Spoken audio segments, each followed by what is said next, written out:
Hello everyone, I hope you all are doing well. तो आज हम लोग कुछ बहुत ही इंपॉर्टेंट टॉपिक पे डिस्कस करेंगे एंड स्पेशली ये वीडियो सेल्फ स्टडी एस्पिरेंट्स के लिए होने वाली है। सारे एग्जाम्पल्स मैं आपको अपने ही सेट करके दूंगी ताकि आप लोग अच्छे से उसको समझ सकें और मैं भी आपको अच्छे से समझा सकूँ। फॉर एग्जाम्पल, आप किसी भी एग्जाम के लिए तैयारी करते हैं, ठीक है। अगर मैं अपना एग्जाम्पल लेती हूँ तो मैंने अभी तक जो भी एग्जाम अभी तक आपके जीवन में दिए हैं, चाहे वो मेरे एकेडमिक्स रहे हों या मैंने कोई भी कॉम्पिटिटिव एग्जाम दिया है, सब मैंने अपनी सेल्फ स्टडी के बेस पर ही दिया है। और ना केवल एग्जाम दिया, उनको क्वालिफाई भी करा है, ठीक है। अगर मैं एकेडमिक्स की बात करूँ तो एमएससी एंड बीएड में टॉप भी करा था कॉलेज। तो ये जितना भी चीज़ें हमने करी हैं, इसके अलावा एफकेट दिया हो, कोई भी मैंने टैट एंड ऑल सब दिया हो, सब कुछ सेल्फ स्टडी को कभी कोचिंग वगैरह तो मैंने ज्वाइन नहीं करी। मैं तो अपनी बात बता रही हूँ आप लोगों को, ठीक है। बाकी आप लोग का एक अपना पर्सपेक्टिव हो सकता है, कोई चाहे तो कोचिंग ज्वाइन करो, नहीं करो, वो आपके ऊपर डिपेंड करता है कि कौन किस हिसाब से कितनी किस लेवल तक की स्टडी कर सकता है ना। तो इसमें कोई उसकी बात नहीं है। तो अगर मैं जैसे बताती हूँ, जो लोग सेल्फ स्टडी करते हैं, ठीक है, जो खुद से ही सब कुछ करते हैं, बुक्स की हेल्प से करते हैं, इधर उधर गूगल एंड ऑल सर्च करके करते हैं, तो मान लीजिए आपका अभी कोई भी एग्जाम आता है। अभी आपने ध्यान होगा तो मैंने कुछ दिन पहले कम्युनिटी पोस्ट कराया था चैनल पे, है ना, जिसमें मैंने लिखा था कि भैया आप किस एग्जाम के लिए तैयारी कर रहे हो। तो उसमें मुझे मिला कि like many more of the students are just preparing for the teaching exams. मतलब उसमें आई थिंक 86% समथिंग वोट्स थे जो कि टीचिंग एस्पिरेंट्स के थे, जो टीचिंग एग्जाम्स की तैयारी कर रहे हैं। बाकी काफ़ी कुछ अलग भी था, जैसे कि कुछ यूपीएससी के लिए भी थे, ठीक है, कुछ एसएससी एंड ऑल और भी सब अदर एग्जाम्स के लिए भी थे। तो कहने का मोटो ये है, आप बेशक किसी भी एग्जाम के लिए अपनी तैयारी करें, वॉट एवर द एग्जाम, आपने क्या करना है। सबसे पहले आपका सपोज कोई भी एग्जाम है, मैं सपोज कीजिए आप कोई टीजीटी पीजीटी किसी की भी तैयारी कर रहे हो, ठीक है। सबसे पहले आपको पता है कि आपका जो ड्रीम है, आपका जो एम है, पहले तो आप स्टेप बाय स्टेप चलिएगा, ठीक है। ऐसे नहीं कि जैसे सीढ़ी जब चढ़ता है ना इंसान, तो सीढ़ी को एक साथ नहीं चढ़ जाता, एक एक सीढ़ी करके चढ़ेगा ना। जब सीढ़ियां चढ़ते हैं, स्टेयर्स चढ़ते हैं, तो एक एक करके सीढ़ियां वो चढ़ता है। तो डायरेक्टली ऊपर छलांग मत मारने की कोशिश करना, पहले नीचे से चलो, पहले बेसिक से चलो, बेस से चलो। आपका पहला टारगेट है, बेशक आपके जीवन में कोई भी टारगेट हो कि आपको ये बनना है, ये करना है, वो करना है, आप कुछ भी करो। और मैं तो कहती हूँ कि कभी भी कुछ एक टारगेट हासिल होने के बाद शांत मत बैठो, है ना, फिर कुछ ना कुछ और करने की सोचो और ऊपर जाने की सोचो। इस तरीके से आपका हमेशा टारगेट रहना चाहिए लाइफ में। बाकी वो अपनी अपनी मर्जी होती है, किसी का कुछ होता है, किसी का कुछ होता है। तो अभी आपका जो भी एग्जाम है, आप क्या करेंगे, आपको पता है कि सपोज, ठीक है, मेरा कोई भी मान लीजिए एग्जाम है, तो मैंने क्या करा है, जो भी मेरा एग्जाम है उसका सबसे पहले मैंने सारे टॉपिक्स, जो भी एग्जाम में जो भी कुछ सिलेबस आता है, वो मैंने उसके सारे टॉपिक्स, सारे सब टॉपिक्स, ठीक है, एक जगह नोट डाउन कर लिए। इसी तरीके से आपको भी आपका जो भी एग्जाम आप हिट करने की सोच रहे हैं, सबसे पहला काम आपका ये नहीं होना चाहिए कि बस आपको डायरेक्टली बस कॉपी खोली और पढ़ना शुरू, ये वाला काम आपने नहीं करना है। आपका जो भी एग्जाम है उसको पहले तो लिख लो एकदम वॉल पे, जिससे कि एक मोटिवेशन आपको मिलता रहे कि ओहो, इस एग्जाम को तो हमने हिट करना है, पहली चीज, ठीक है। अब दूसरा काम आपका बस यही होना है कि उस एग्जाम का जो भी सिलेबस है, जो भी उस एग्जाम में टॉपिक्स आते हैं, सब टॉपिक्स आते हैं, उसको आप इस तरीके से ना A4 साइज शीट पे अपना नोट डाउन कर लीजिए। देखो फोन में भी रहता है, अब फोन में तो हर चीज ही है, फोन में तो सब कुछ ही है, पूरी दुनिया ही आजकल फोन में सिमट गई है, समझ रहे हैं। तो फोन में कुछ बच्चे होते हैं कि हम फोन से डायरेक्टली सिलेबस देखेंगे, बार बार नहीं। तो देखो मैं अपना केस बता रही हूँ, मैं आप लोगों का नहीं बता, बट अगर आप चाहें तो इस तरीके से भी फॉलो कर सकते हैं, ठीक है, जो मेरी स्ट्रैटेजी रहती है। तो मैं क्या करती हूँ भैया, मैं तो सारी चीज़ें जो भी मेरा सिलेबस है, बेशक वो फोन में भी है, फोन में चाहे उसकी पीडीएफ पड़ी है, बट स्टिल मैं उसे अपनी खुद की हैंड राइटिंग में, अपने खुद के एक बढ़िया सा A4 साइज पेपर लेती हूँ, उससे पूरे के सारे टॉपिक्स, पूरा सिलेबस नोट डाउन कर लेती हूँ, जिससे मुझे ये पता चलता है कि मुझे आलतू फालतू का नहीं पढ़ना। देखो एग्जाम में ना पढ़ने से ज्यादा इंपॉर्टेंट होता है कि आपको क्या क्या चीजें छोड़नी है। ये सबसे बड़ा एक मतलब एकदम कीवर्ड होता है, एक ऐसा फैक्ट है, एक ऐसा पॉइंट है। पढ़ते तो सब है, बट यहाँ पे पढ़ने से ज्यादा हमें देखना है कि हमें क्या क्या नहीं पढ़ना, इसलिए सिलेबस सबसे ज्यादा इंपॉर्टेंट हो जाता है, ठीक है। तो अभी आप लोग जरा इसको देखेंगे, मैं आपको थोड़ा सा पास से इसके दर्शन कराती हूँ। अब ये देखिए, आपने क्या करना है, इसी तरीके से आप अपने पूरा एक सिलेबस नोट डाउन कर लीजिए, ठीक है, जो भी आपका सिलेबस है, जो भी आपके टॉपिक्स हैं, फिर टॉपिक्स के अंदर जो भी आपके सब टॉपिक्स हैं, ठीक है। तो you have to just note down on A4 size sheet और वॉट एवर द नोटबुक और whatever you have, okay. इस तरीके से आपने सारी चीज़ों को एक नोट डाउन कर लेना है। तो इससे क्या होगा, जब हार्ड कॉपी में आपके पास पूरा सिलेबस होगा ना, और वो सिलेबस, वो सारे टॉपिक्स आपकी ना नजरों के सामने होने चाहिए, टॉपिक्स होने चाहिए वो आपके ऐसे नजरों के सामने, जिगर के पास होने चाहिए, तो ताकि आपको पता रहे कि मुझे ये सब पढ़ना है। पहला काम आपका ये होना है।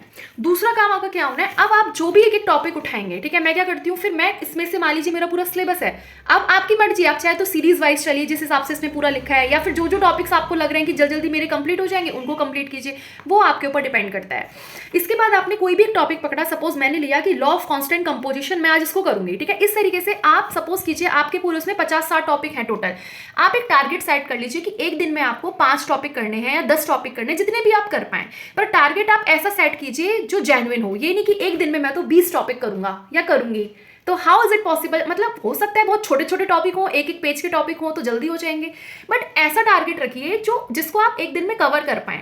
ठीक है, फालतू के मतलब आपको बहुत ज्यादा बड़े बड़े किले नहीं बनाने हैं, कुछ ऐसा लेके करिए कि जेन्युइन अपना टारगेट रखिए ताकि वो कंप्लीट भी हो जाए, आप पे एकदम से बर्डन भी ना पड़े कि हाय राम इतना सारा मुझे करना है, आज तो मैं सोऊंगी नहीं। देखो सोना, खाना, पीना, खेलना हर चीज जीवन में जरूरी है पढ़ाई के साथ। पढ़ाई ऐसे नहीं होती कि बस पूरे दिन बैठ के 24 घंटे पढ़े ही जा रहे हैं, ऐसे पढ़ाई नहीं होती है, उसमें आपको हर चीज के लिए टाइम देना पड़ेगा। जब तक आपका माइंड फ्रेश नहीं रहेगा, जब तक आप अपने माइंड को प्रॉपर रेस्ट नहीं देंगे, ठीक है, तब तक आपके माइंड में कुछ ग्रैब नहीं होने वाला। आप इस चीज को समझ लेना। आप चाहे कितना बैठे रहो, पूरे दिन आप टेबल पे बैठ जाओ, मम्मी बोलेंगी हाय मेरी लड़की कितनी पढ़ती है, पूरे दिन पढ़ती रहती है, बेशक लड़की के दिमाग में कुछ जाए या ना जाए, तो उससे इसलिए कोई मतलब नहीं है। उन सब फैक्टर से बचने के लिए अपने माइंड को बीच बीच में फ्रेश करना भी बहुत ज्यादा इंपॉर्टेंट होता है।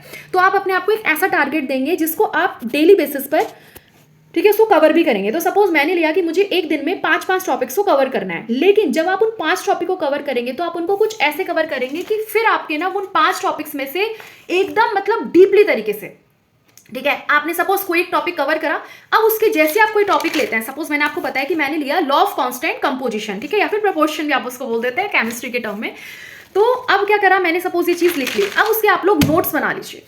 नोट्स में बताया मैं क्यों प्रीफर करती हूँ, देखो ऐसे कुछ एग्जाम्स हैं जो मैंने भी बिना नोट्स बनाए दिए हैं, ठीक है, मेरे को भी पहले आदत नहीं थी नोट्स बनाने की, ठीक है, seriously I am and honestly I am saying, मैं पहले नोट्स नहीं बनाती थी।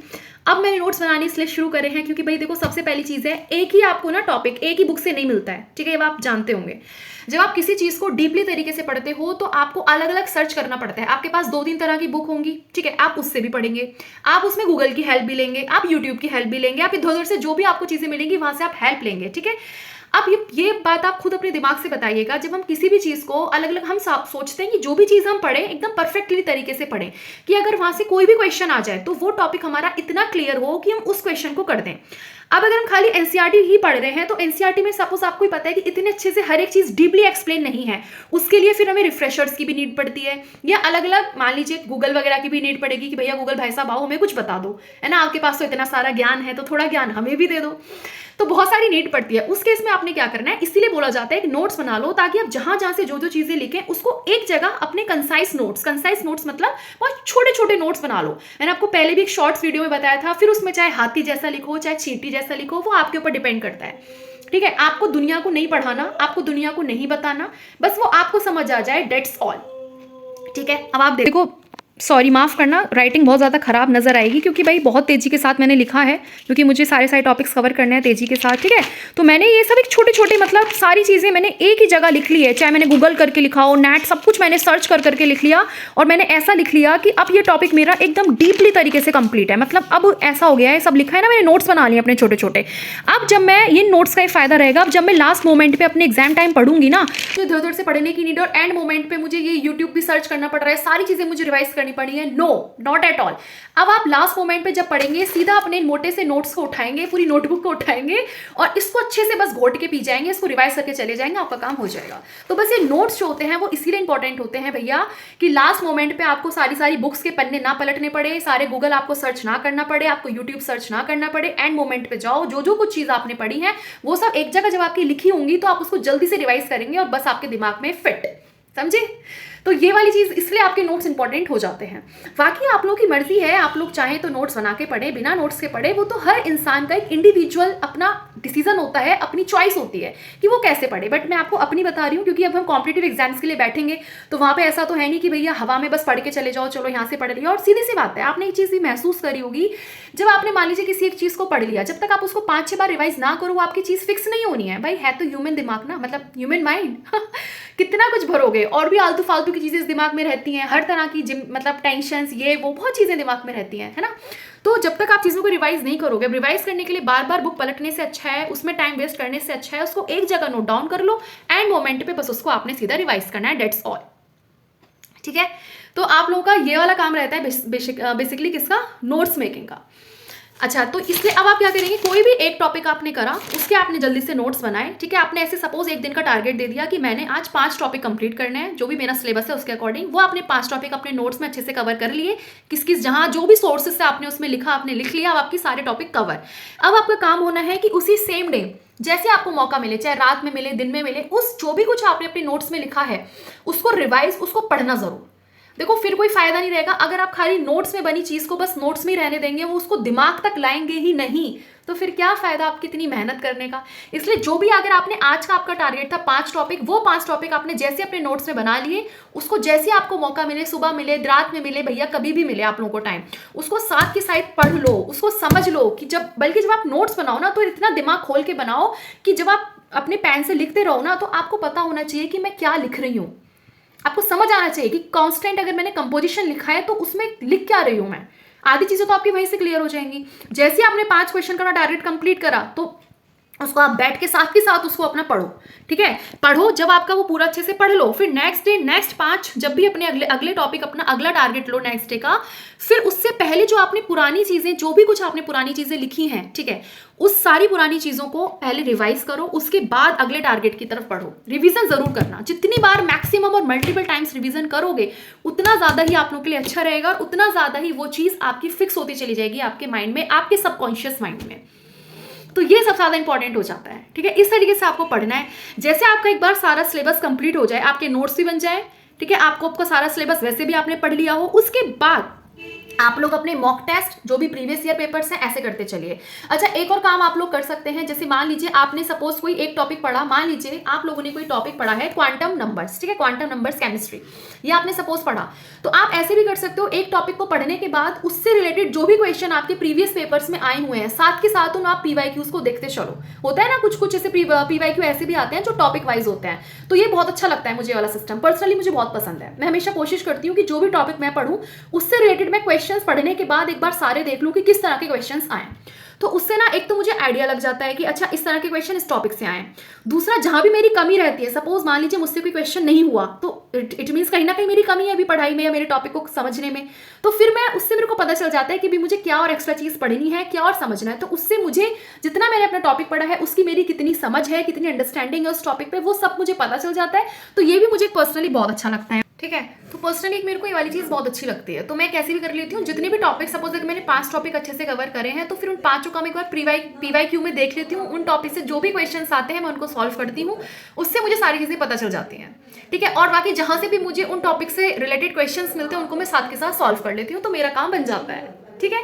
तो इस तरीके से आप अपनी स्टडी को करें, जो भी स्टूडेंट सेल्फ स्टडी कर रहे हैं, क्योंकि काफ़ी ऐसे डाउट्स रहते थे कि मैम प्लीज़ एक बार आप शेयर कर दीजिए स्ट्रैटेजी कैसे करना चाहिए जो बेसिकली सेल्फ स्टडी वाले एस्पिरेंट्स होते हैं, तो इसलिए मैंने सोचा कि भैया आपके साथ भी अपनी स्ट्रैटेजी को एक बार साझा किया जाए, ठीक है, ताकि आप लोगों की थोड़ी हेल्प हो जाए। और आप लोग बिल्कुल देखो डिमोटिवेट मत होना, जब तुम डिमोटिवेट होगे तब तक मैं तुम्हारे साथ हूँ, समझे। हम सब मिलके अपना स्ट्रगल करेंगे लाइफ में, हंसते खेलते हुए करेंगे यार। पढ़ने का मतलब ये नहीं होता है कि बस पढ़ना है तो बस ऐसे रो के पढ़ना है, ऐसे मुंह बना के बर्डन लेके पढ़ना है, नहीं ठीक है ना यार, हर चीज़ को मतलब एकदम ऐसे लो यार, बर्डन लेना ही क्यों है। पढ़ाई पढ़ाई है, उसको अपनी साइड में, उसको अपनी मतलब अलग जगह रखो, उसकी पोजीशन अलग है लाइफ में, हर चीज़ का एक अलग अपना पोजीशन होती है लाइफ में, हर चीज़ का एक अलग अपना प्लेस होता है लाइफ में। तो इतना क्यों हर किसी भी चीज़ को आपको डिमोटिवेट होना है, मत हो, बिल्कुल भी मत हो। अच्छे से पढ़ो, जितना हैप्पीली पढ़ोगे ना, पॉजिटिविटी के साथ पढ़ोगे, खुश होकर पढ़ोगे, उतनी अच्छी पढ़ाई होगी आप लोगों की, देख लेना आप इस चीज़ को, वरना इसलिए बस यही है। तो इस तरीके से आप लोग अपना पढ़े, जैसे आपका पूरा एक बार सिलेबस कवर हो जाए, साथ साथ आप लोग क्वेश्चंस भी करते चलो, कवर हो जाए, फिर अपने दबा के मॉक टेस्ट लगाओ, दबा के प्रीवियस पेपर्स लगाओ, हाँ प्रैक्टिस सेट्स लगाओ। अरे क्यों सिलेक्शन नहीं होगा, पक्का आपका सिलेक्शन होगा। अब जो सिलेक्शंस होते हैं वो किसी एलियंस के थोड़ी ना होते हैं, वो भी तो इंसान है हम तुम जैसे, है ना।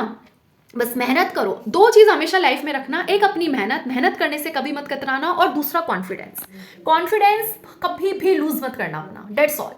बाकी अगर आज तुम पे रिसोर्सेज नहीं है, तुम पे पैसा नहीं है, तुम पे कुछ भी नहीं है, XYZ, मैं तो कहूँ तुम पे कुछ अगर है भी नहीं ना, तो भी अगर तुम पे 2 चीज़ हैं, कॉन्फिडेंस और तुम्हारा हार्ड वर्क, तो कोई ताकत तुम्हें लाइफ में कुछ बड़ा करने से रोक नहीं सकती। बस ये ध्यान रखना, तुम सब कर लोगे, ठीक है। तो अपनी अच्छे से सेल्फ स्टडी करो, एक अच्छे से स्ट्रैटेजी बनाओ, सिलेबस वगैरह लिखो, उनको कवर करो, एक बार पढ़ने तो बैठो। अब जैसे विंटर्स आ रहे हैं, अब विंटर्स में आलस बहुत ज़्यादा बढ़ जाता है, कोशिश करो कि बेड पे बैठ के मत पढ़ो, क्योंकि जैसे तुम बेड पे बैठे, मुझे पता है तुम सबके सब रजाई के अंदर घुसने वाले हो, नींद आती है भाई, आलस आता है, सबके साथ है ये। तो इसलिए बेड पे बैठ के मत पढ़ो। देखो मेरा बेड ऐसे पीछे रहता है, मैं कोशिश करती हूँ बिल्कुल ना पढ़ूँ मैं इससे बैठ के, क्योंकि मुझे पता है ना, मुझे पता है मेरी कमजोरी क्या है। अगर मैं अभी बेड पे बैठूंगी तो मुझे ठंड लगेगी, तो मुझे लगता है फिर कंबल अम्बल ले लो, बढ़िया कंबल ले लेते हैं, फिर अपना घुसते हैं उसके अंदर धीरे धीरे, ऐसे ऐसे ऐसे सरकते हैं बिल्कुल टाइम के साथ। फिर मन करता है चलो 10 मिनट सो जाते हैं, फिर उठेंगे, फिर वो 10 मिनट के कब पूरा शाम हो जाती है, रात हो जाती है, कुछ नहीं पता, कुछ नहीं पता। फिर बड़ा रिग्रेट होता है यार, इतने इतने घंटे वेस्ट कर दिए, इससे तो मैं कुछ ये कर लेती, मैं इतना पढ़ लेती। तो हमेशा कोशिश करो भैया, ठंड ज़्यादा लग रही है ना, पैर में पहनो सॉक्स, हाथ में पहनो ग्लव्स, सर पे लगाओ टोपा, और तब बैठो अपना पढ़ने, समझे। चेयर, हमेशा चेयर और टेबल पे बैठ के पढ़ो, और साइड में रख लो एक अपनी वाटर बोतल या ग्लास, मग, जो भी हो, डिब्बा विब्बा जो भी हो तुम पे, सब रख लो। पानी का एक अपने पास हमेशा रखो, कुछ थोड़ा बहुत खाने पीने का भी रख सकते हो, जैसे कुछ कुछ सप्लीमेंट्स, बीच बीच में भूख लगे, मन करे थोड़ा सा, ठीक है। और जैसे तुम्हें लगे ना कि उबासी आने लगे है ना, बहुत ज़्यादा होने लगता है, तो फिर पानी पीते रहो। उस बीच में क्या होता है ना, ऑक्सीजन की कमी होने लगती है, तो डेट्स वाई वो सब होता है, तो बीच बीच में पानी पियो, पानी का सिप लो, फिर पढ़ो अपना मजे से। डार्क चॉकलेट्स मंगवा लो यार, मेरा तो बिल्कुल पर्सनल एक्सपीरियंस है, मैं तो उससे डार्क चॉकलेट्स खाती हूँ, उससे मेरी नींद पता नहीं कहीं चली जाती है, आती नहीं है खैर नींद तो अपना बढ़िया रहता है अपना मन। तो इस तरीके से आपको अपनी स्टडी करनी है। बाकी आपको कोई भी डाउट हो, देखो ये वीडियो मैंने बहुत ज़्यादा एकदम इनफॉर्मल वे में बनाई है, एकदम स्टूडेंट्स की तरह। मैं भी आप लोगों की तरह एक एस्पिरेंट हूँ, किसी ना किसी एग्जाम की तैयारी मैं भी कर रही हूँ, ठीक है। बाकी मेरा काम है आप लोगों को मोटिवेट करना, वो हमेशा मैं करती रहूँगी, ऑलवेज विद यू। आपके लिए कोई भी अच्छी अच्छी वैकेंसी आती है, कोई भी ऐसी चीज़ जहाँ पे आप लोग फंस सकते हो, वहाँ से निकालना भी मेरा काम है, तो हर चीज़ मैं कर रही हूँ, ठीक है। बाकी जैसा भी आपको डाउट हो आप लोग शेयर ज़रूर करना, बाकी जो भी स्ट्रैटेजी आप लोग चाहें किसी भी एग्जाम के रिगार्डिंग, तो वो भी आप लोग बताना, ठीक है। So thank you so much, stay happy and stay blessed. चलो सब लोग मिलकर अपना बढ़िया से पढ़ाई करते हैं।